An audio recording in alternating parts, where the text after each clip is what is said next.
Hello students, मैं हूँ मिली यादव और स्वागत करती हूँ आपका अपने ही YouTube channel knowledge attitude maths में। आज हम सॉल्व करने जा रहे हैं क्लास 10 आर.एस. Agarwal new edition chapter 1 exercise 1E real number से क्वेश्चन नंबर 1 और 2। क्वेश्चन नंबर 1 में कह रहा है what do you mean by Euclid's division algorithm. Question number 1 आपका रिपीटेड क्वेश्चन है, जैसा कि आप इसी चैप्टर के एक्सरसाइज 1A में से क्वेश्चन नंबर 1 में किए थे, सेम ये वही क्वेश्चन है। क्वेश्चन नंबर 1 में यहाँ आपसे कहा है what do you mean by Euclid's division algorithm, और यहाँ पर चाहे आपसे एल्गोरिथम पूछे या फिर लेमा पूछे क्वेश्चन में, इसका मीनिंग आप यही लिखेंगे जो मैंने यहाँ पे आपको लिख के सिखाया है। देखिए, लेमा मीन्स क्या होता है। A lemma is a proven statement used for proving another statement. एक स्टेटमेंट होता है जिसकी हेल्प से आप लेमा की हेल्प से दूसरे स्टेटमेंट को प्रूव करते हैं। और एल्गोरिथम मीन्स होती है series. An algorithm is a series of well defined steps which gives a procedure for solving a type of problem.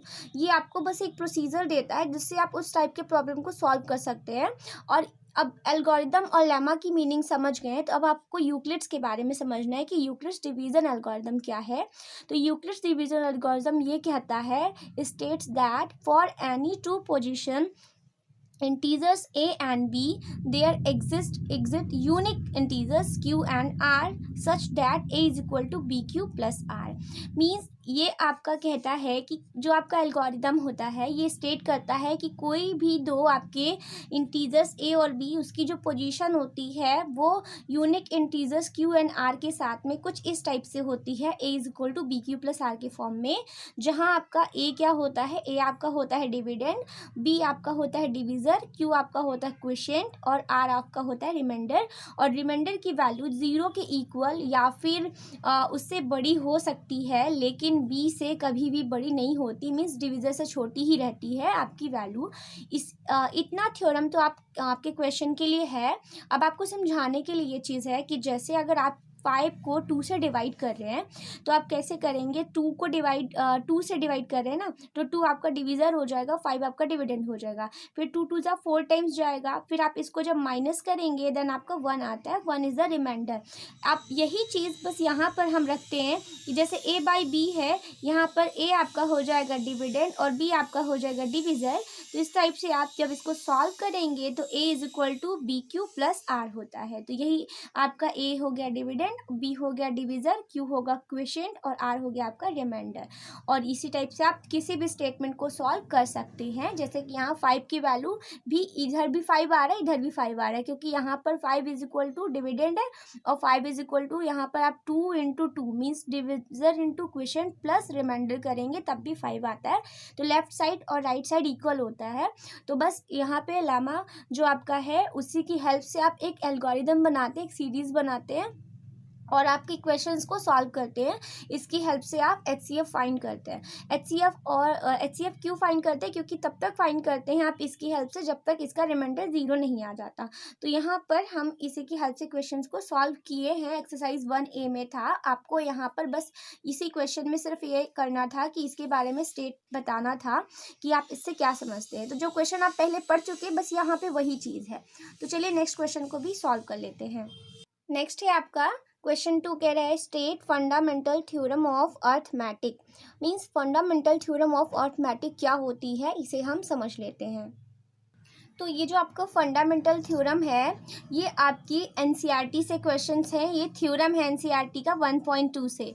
आप आर.एस. अग्रवाल और एनसीईआरटी दोनों ही सॉल्व कर रहे होंगे, तो आपने एनसीईआरटी में ये चीज़ पढ़ी होगी कि ये क्या होता है। मैं इसको समझा देती हूँ इस क्वेश्चन को। इसमें कहता है, ये फंडामेंटल थ्योरम का मीनिंग होता है every composite number can be expressed या factorised as a product of primes, and this factorization is unique apart from the order in which the prime factors occur। Composite numbers क्या होते हैं, ऐसे numbers जिनका factor जो है 2 से ज़्यादा आता है उन्हें कंपोजिट नंबर्स कहते हैं। जैसे 32 है, 12 है और ये सब आपके क्या हैं, ये सभी आपके कंपोजिट नंबर्स हैं। और इनका जब हम कंपोजिट नंबर का फैक्टर करते हैं, फैक्टराइज करते हैं, तो जो इनका प्रोडक्ट बनता है वो प्राइम्स होता है, क्योंकि जब आप 2 को ब्रेक करेंगे तो अब आप 2 को सिर्फ 2 से और 1 से ही डिवाइड कर सकते हैं और किसी नंबर से नहीं कर सकते। तो यहाँ पर कंपोजिट, हर एक कंपोजिट नंबर का जो फैक्टर होता है वो प्राइम होता है, फंडामेंटल थ्योरम ये कहती है। और ये जो फैक्टराइजेशन होता है ये यूनिक होता है। यूनिक ये है कि आप 32 को जब भी फैक्टराइज करेंगे, जब आप यहाँ पर ब्रेक करेंगे 32 को, तो ये आपका 2 का टेबल से डिवाइड होते जाएगा, तो 16 आएगा, देन फिर 8, फिर 4, फिर 2 आएगा और 5 टाइम्स 2 आएगा आपका। तो ये जो 5 टाइम्स 2 आया है 32 का, ये आप चाहे किसी भी मेथड से सॉल्व कीजिए, हर बार 2 का फैक्टर 5 बार 2 ही आता है। 32 का फैक्टर आप करेंगे तो 5 टाइम्स 2 ही आता है, तो इसीलिए यूनिक होता है। Apart from the order in which the prime factors occur, और इसका ऑर्डर आप चाहे कुछ भी रख सकते हैं। यहाँ तो मान लीजिए 2 है, 2 को चाहे आप कैसे भी लिखिए, हर बार 2 ही ऐसे लिखा जाएगा। बट अगर मान लीजिए 12 लिख रहा है, ठीक है, और 12 के फैक्टर्स जैसे कि आप करेंगे, तो यहाँ पर आप अगर एक बार इसको 12 का फैक्टराइज, मान लीजिए मेरा मन कर रहा है कि मैं 2 से सबसे पहले फैक्टराइज कर रही हूँ, वैसे बेसिक रूल यही है कि स्टार्टिंग सबसे छोटे नंबर से करते हैं।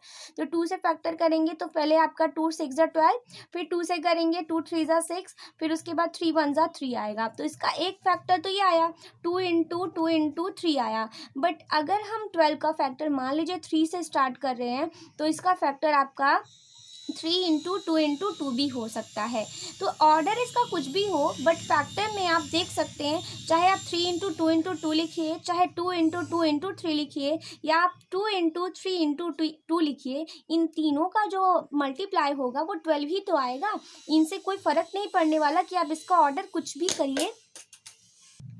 आप इसका ऑर्डर कुछ भी चेंज कर सकते हैं, लेकिन इससे ऑर्डर चेंज करने पर इसके फैक्टराइजेशन पे कोई फ़र्क नहीं पड़ेगा। जो फैक्टराइजेशन इसका है 2 2 बार और 1 बार 3, ये हर बार 12 का फैक्टर ही रहेगा।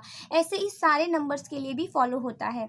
जैसे यहाँ पर हम कह सकते हैं, तो ये थ्योरम हमको यही समझाती है कि किसी भी कंपोजिट नंबर का जो फैक्टर होता है, वो उसका जो फैक्टर करने पर जो प्रोडक्ट आता है वो एक प्राइम नंबर होता है, और वो जो होता है फैक्टराइजेशन वो यूनिक होता है, भले ही उसका order apart from the order in which the prime factors occur, उसका ऑर्डर कुछ भी अगर अकर हो कोई फ़र्क नहीं पड़ता, लेकिन वो नंबर्स जो होंगे आपके, वो आपके क्या होंगे, वो सभी एक यूनिक होंगे। तो ये आपका फंडामेंटल थ्योरम है। और कंपोजिट नंबर तो आप समझ गए होंगे कि ऐसे नंबर जिनका फैक्टर क्या कर सकते हैं, 2 से ज़्यादा होते हैं।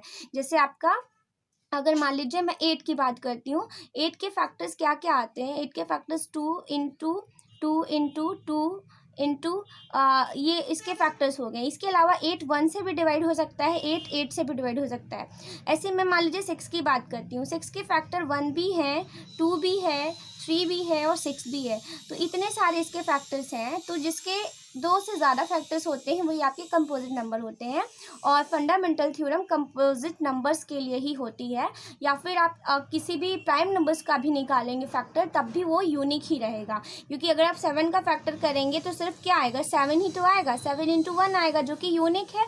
हर बार आप चाहे कितना भी इसको अलग तरीके से लिखने की कोशिश करेंगे, 1 इंटू 7 भी करेंगे, कोई फ़र्क नहीं पड़ने वाला, क्योंकि इनका मल्टीप्लाई तो 7 ही होगा। तो इसीलिए इस थ्योरम के अकॉर्डिंग क्या होता है, किसी भी नंबर का फैक्टराइज करते हैं तो वो एक यूनिक होता है। बस इसमें हमने यही समझा। तो इस वीडियो में बस इतना ही। वीडियो को लाइक ज़रूर करिएगा, अगर समझ में आ रहा है तो ज़रूर बताइए यस मैम मुझे समझ में आ रहा है, और चैनल को सब्सक्राइब करना मत भूलिएगा, और बेल आइकन को भी प्रेस कर लीजिए। इस वीडियो में बस इतना ही। Thank you so much for watching.